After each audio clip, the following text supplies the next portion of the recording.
Pejuang-pejuang Islam tidak boleh putus asa. Pejuang-pejuang Islam harus sabar, harus tegar, walaupun dicaci maki, walaupun dibenci, walaupun difitnah, walaupun dipenjara, walaupun dibunuh sekaligus, saudara. Harus berjuang untuk Allah.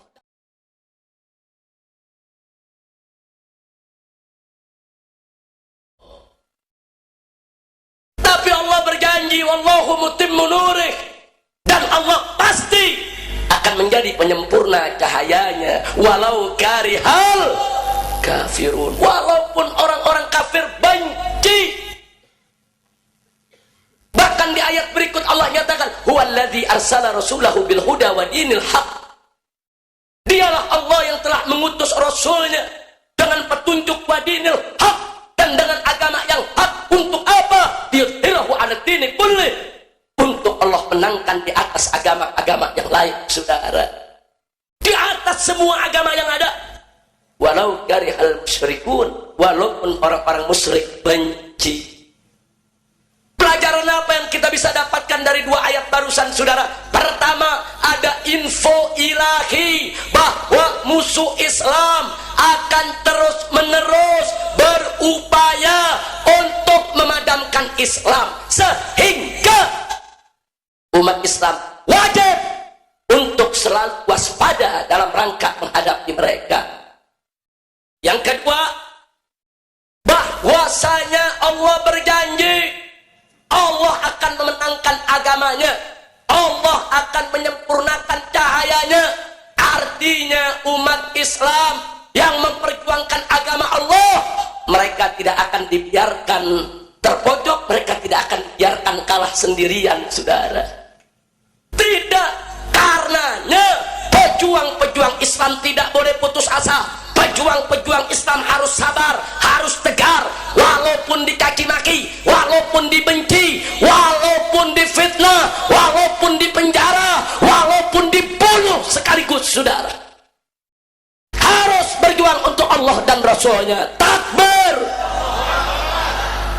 Janji Allah, innallaha la yukhliful mi'ad, sesungguhnya Allah tidak mengingkari janjinya, dan mustahil Allah mengingkari janjinya, saudara.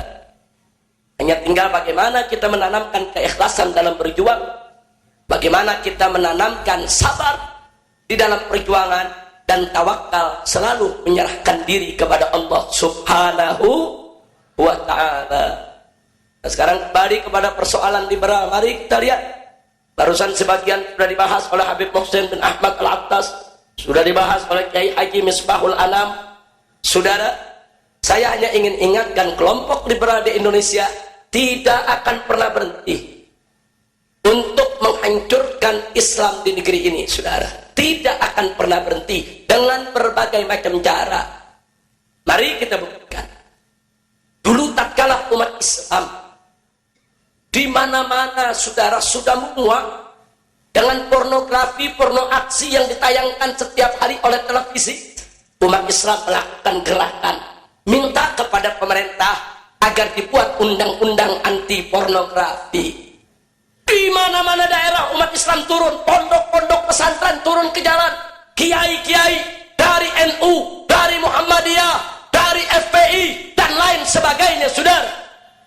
Lalu apa yang dilakukan kelompok liberal? Mereka juga turun ke jalan.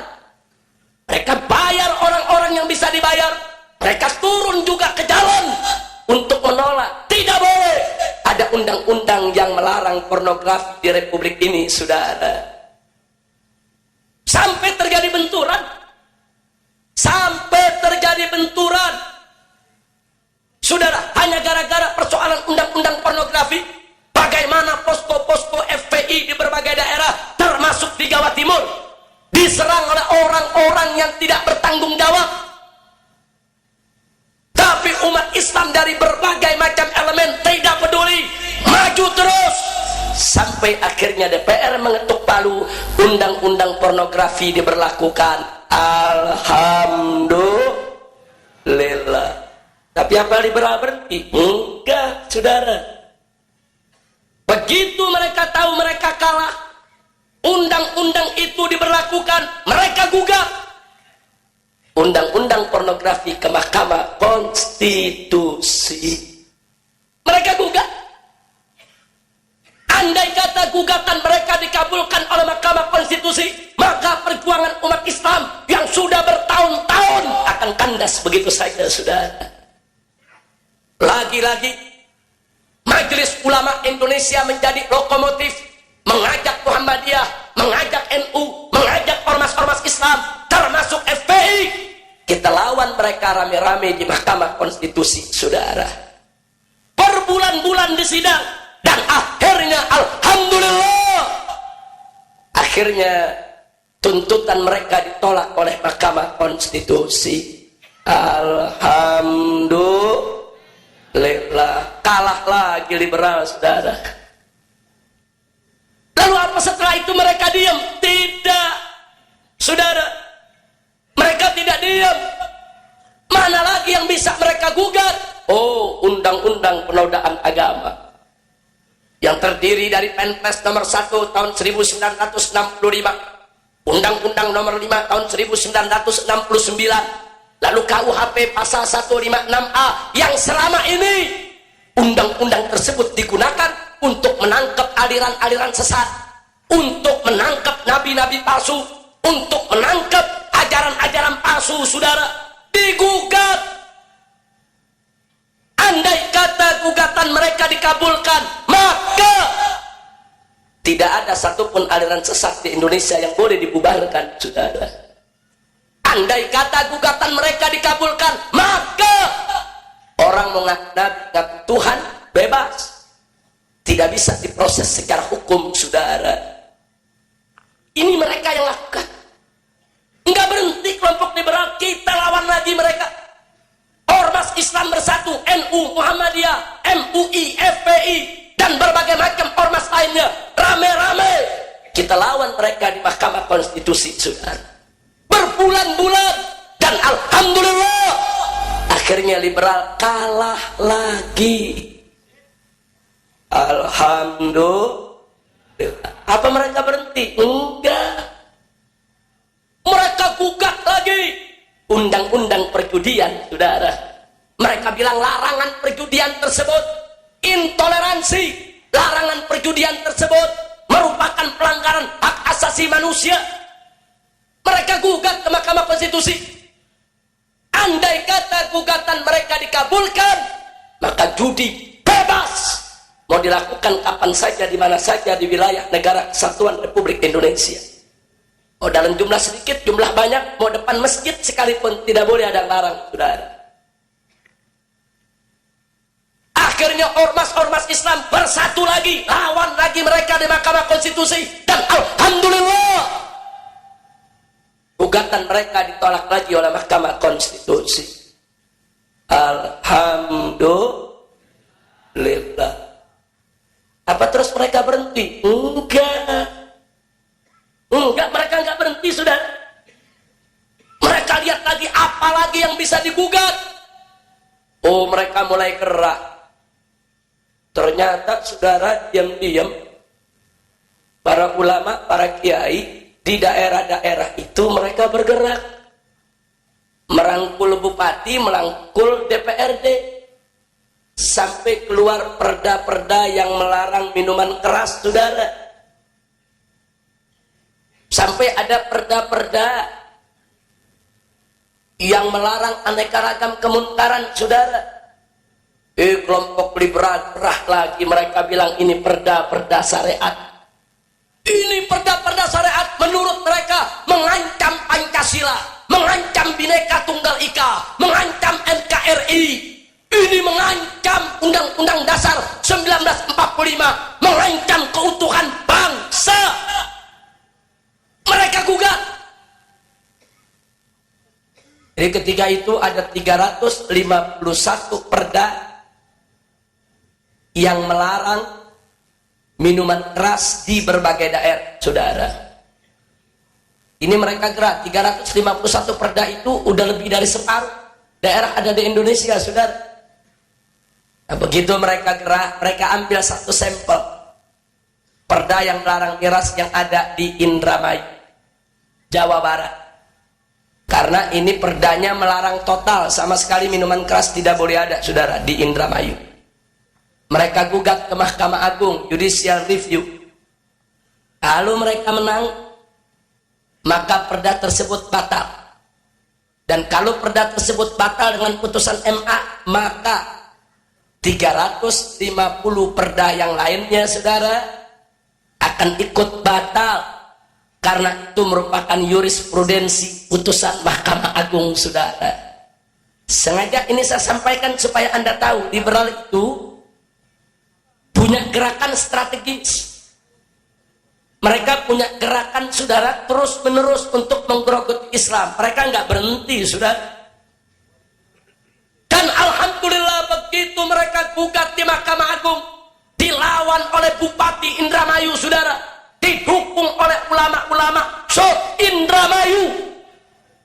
Mereka lawan, dan akhirnya liberal kalah lagi, saudara. Tapi begitu liberal kalah, apa mereka berhenti? Enggak. Kali ini mereka minta bantuan Komnas HAM, sebab mereka di DPR kalah, di Mahkamah Konstitusi kalah, di Mahkamah Agung juga kalah. Sekarang mereka pakai jurus lain, saudara. Mereka minta bantuan Komnas HAM untuk tulis surat kepada Menteri Dalam Negeri yang isinya bahwa perda-perda minuman keras yang ada di daerah bertentangan dengan keputusan Presiden nomor 3 tahun, saudara, tahun 97. Karena putusan Presiden membolehkan minuman keras untuk diproduksi, untuk didistribusi, dan untuk diperjualbelikan di seluruh Indonesia, walaupun dengan batasan-batasan persentase, saudara. Tapi keputusan Presiden mengizinkan. Dalam tata hukum Indonesia tidak boleh ada perda yang menentang putusan yang lebih tinggi. Kalau Presiden membolehkan, perda nggak boleh melarang, saudara. Itu aturannya. Maka melalui Komnas HAM mereka tegur Menteri Dalam Negeri supaya perda-perda yang ada di daerah yang bertentangan dengan putusan Presiden harus segera dicabut. Dan ternyata Menteri Dalam Negeri terpengaruh, saudara, bikin surat. Seluruh kepala daerah dikirimi surat bahwa perda-perda yang melarang minuman keras di wilayah masing-masing harus dicabut. Ini biar Anda tahu bagaimana orang-orang liberal ini nggak berhenti. Apa yang mereka bisa kerjakan, mereka kerjakan, saudara. Kali ini mereka sudah mulai menggunakan arogansi kekuasaan. Kalah di DPR, kalah di Mahkamah Konstitusi, kalah di Mahkamah Agung, saudara. Kali ini mereka mau coba-coba pakai kekuatan kekuasaan. Makanya Anda jangan kaget.